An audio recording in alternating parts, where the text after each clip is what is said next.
मंजीत जी, जो अर्नब गोस्वामी पर जो हमला हुआ है, इसे आप किस रूप से देखते हो? अर्नब गोस्वामी पर इतना बड़ा हमला कर दिया कांग्रेस के गुंडों ने जाकर के, और उसकी कार पे अटैक किया है। उसकी वाइफ उसके अंदर थी। किस बात के लिए हमला किया गया है? क्योंकि वो सोनिया गांधी की चुप्पी पे सवाल उठा रहे थे, इस बात के लिए उन पर हमला किया गया है। और देश के जर्नलिस्टों को क्या फ्रीडम ऑफ एक्सप्रेशन नहीं है इंडियन कॉन्स्टिट्यूशन के अकॉर्डिंग? क्या वो अपनी बात नहीं रख सकते हैं? रिपब्लिक चैनल पे बैठ करके उन्होंने ये सवाल खड़ा किया है कि सोनिया गांधी पालघर के हत्याकांड पे चुप क्यों है, जो कि महाराष्ट्र में उनकी सपोर्ट से सरकार है और वो इस देश की नेशनल पार्टी की राष्ट्रीय अध्यक्षा है और ये नेशनल इश्यू बन चुका है। उसके बावजूद उसकी इस पर कोई भी स्टेटमेंट नहीं आई हुई है। और जब सीएए के मामले में जब उत्तर प्रदेश के अंदर दंगाइयों पर योगी आदित्यनाथ सरकार ने गोलियां चलाई थी, उस वक्त वीडियो रिलीज किया था सोनिया गांधी ने, और उस पर जो उन्होंने दुख व्यक्त किया था कि इनकी हत्या क्यों की गई है। उनका जो ये इस तरीके का जो स्टैंड है वो सिलेक्टिव क्यों है? उन्होंने संतों की हत्या पर चुप्पी क्यों साध के रखी हुई है? तो ये तो अपने आप में एक बहुत बड़ी चीज़ बनती है। तो मुझे नहीं लगता कि जो इसमें जो अर्नब गोस्वामी पर अगर उन्होंने हमला किया है तो उसको बहुत जल्द इसका पता भी लग जाएगा कि ये कितनी गलत चीज़ हुई है, क्योंकि अब ट्विटर पे ट्रेंड चलना I stand with Arnab Goswami. Manjeet ji, जो साधुओं की हत्या हुई है, महाराष्ट्र सरकार ने उन्हें अरेस्ट भी किया है, 100 से ज़्यादा लोगों को अरेस्ट किया है, परंतु डायरेक्ट अर्नब गोस्वामी का सोनिया गांधी पर अटैक, ये कहाँ तक सही है? देखिए, सोनिया गांधी कांग्रेस पार्टी की राष्ट्रीय अध्यक्ष रही हैं 19 साल तक। तो सोनिया गांधी ने सीएए के मामले में जो प्रोटेस्ट कर रहे थे, जब उन पे गोलियां चलाई तो वहां वीडियो क्यों रिलीज किया? उस वक्त भी प्रवक्ताओं के हवाले छोड़ देती, तब कौन सी ऐसी बात हुई थी? आज जब संतों पे हमला हुआ उस पर तो उनका वीडियो नहीं आता। सीएए के मामले में जो प्रोटेस्ट करते उन पर उनका वीडियो आता। बटला हाउस एनकाउंटर के मामले में उन्होंने उन आतंकवादियों के लिए तो दुख व्यक्त कर दिया। सिलेक्टिव क्यों है? मसला ये है, या तो नहीं करती उस वक्त वो वीडियो रिलीज, उस पर प्रवक्ताओं पे छोड़ देती तो आज भी हम सवाल नहीं करते। लेकिन जब उसने उन पे वीडियो रिलीज किया है तो इस पे क्यों नहीं किया? सवाल यहाँ बनता है। अर्नब गोस्वामी पे जो हमला हुआ है, ये क्या आप ऐसा नहीं देखते कि जो सोनिया गांधी पर जो अटैक अर्नब गोस्वामी ने जो डायरेक्ट किया था, ये एक महिला के अधिकारों का भी हनन था? देखिए, आप सोनिया गांधी को एज ए महिला प्रेजेंट कर रहे हैं, तो मैं आपको एक बात बता दूं कि अर्नब गोस्वामी ने महिलाओं के विषय पे बहुत सारे कार्यक्रम रिपब्लिक टीवी पे किए हैं। उनका अपना चैनल है, उन्होंने आवाज़ उठाई है। जेसिका लाल के मामले में अर्नब गोस्वामी ने आवाज़ उठाई है, और निर्भया के मामले में अर्नब गोस्वामी ने आवाज़ उठाई है। तो अर्नब गोस्वामी जो विक्टिम हैं उस पर आवाज़ उठाते हैं। मुझे बताइए, सोनिया गांधी किस बात की विक्टिम है जिसके लिए उनके लिए आवाज़ उठाई जाए? आप मुझे बता दीजिए। और जो आप अर्नब गोस्वामी पे चैनल पे देखते हैं वो उस तरह के इंसान नहीं है।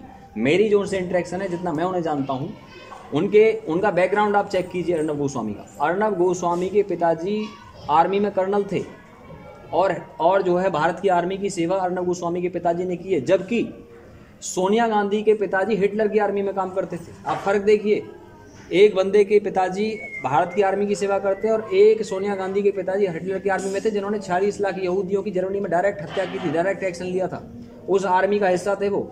और जहाँ तक बात है कि अर्नब गोस्वामी ऑक्सफोर्ड के डिग्री होल्डर हैं, जबकि सोनिया गांधी के पास ऑक्सफोर्ड की फेक डिग्री थी। सुब्रमण्यम स्वामी ने साबित कर दिया रायबरेली से, जब उन्होंने नॉमिनेशन फाइल किया था, तो और उसके पास में ओरिजिनल डिग्री है। और जहाँ तक आप देखोगे, अर्नब गोस्वामी पे कोई भी क्रिमिनल केस नहीं है, और सोनिया गांधी के ऊपर नेशनल हेराल्ड केस के मामले में वो जमानत पर यहाँ है।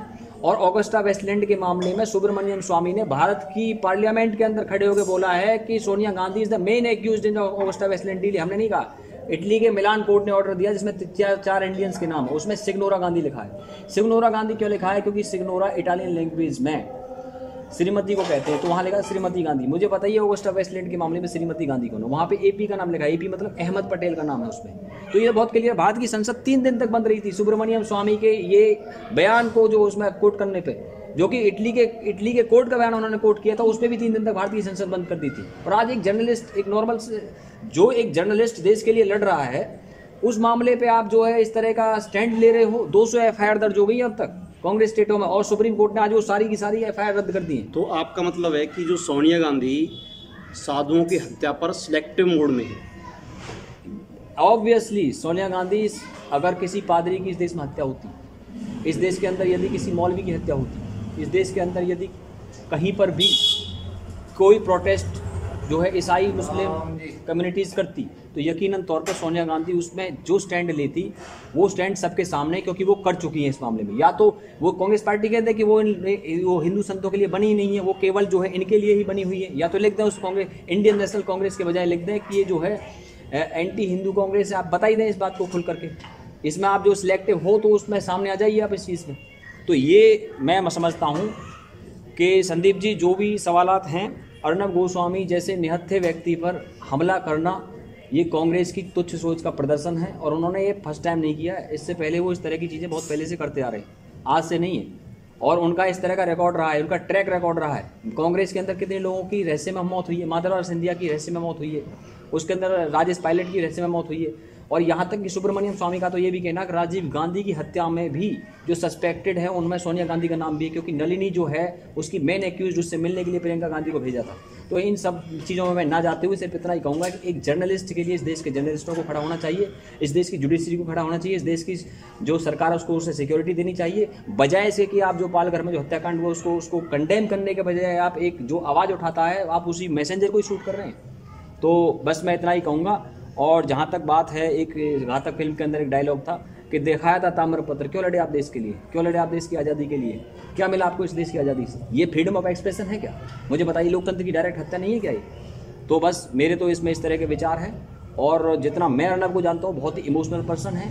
9 फरवरी 2019 को जब मैंने उन्हें उनके पिताजी का फ्रेम दिया था जिसकी कुछ समय पहले डेथ हुई थी, तो वो बहुत इमोशनल हो गए, मुझसे गले लग गए थे। जाके मेरे इंस्टाग्राम अकाउंट पे आप वो जाके देख सकते हैं। जो आप उसे चिल्लाता हुआ देखते हैं टीवी पे, वो उसका एक्चुअल चेहरा नहीं है, वो एक्चुअल में बहुत इमोशनल पर्सन है, जितना पर्सनली मैंने उनको जाना है। और आगे मैं ये सब व्यूवर्स पे छोड़ता हूँ, जो भी आप निर्णय लेंगे, मैं ये भी चाहता हूँ कि आज सारे व्यूवर्स उनका जो है स्टैंड लें। आज आपने उसका स्टैंड नहीं लिया, उसके साथ आप खड़े नहीं हुए, तो फिर आगे से कोई आपकी आवाज़ उठा नहीं सकेगा।